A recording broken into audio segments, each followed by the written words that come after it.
என்ன சொல்லியிருக்காங்கன்னு இந்த வீடியோவில் பார்க்கலாம். பாட்டிக்கிட்ட குழந்தைய காமிப்பாங்க, எல்லோரும் ரொம்ப சந்தோஷப்படுவாங்க. காவேரிக்கு எந்த பிரச்சனையும் இல்லைன்னு சொல்லிடுவாங்க.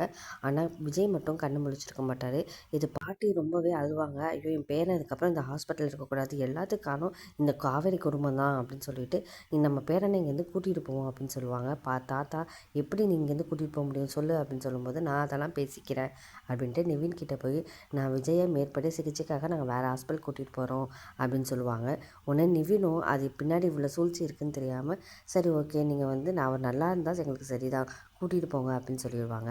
பாட்டி நேராக வீட்டுக்கு போவாங்க. கங்கா என்னாச்சுன்னு கேட்பாங்க. பாட்டி பேசவே மாட்டாங்க.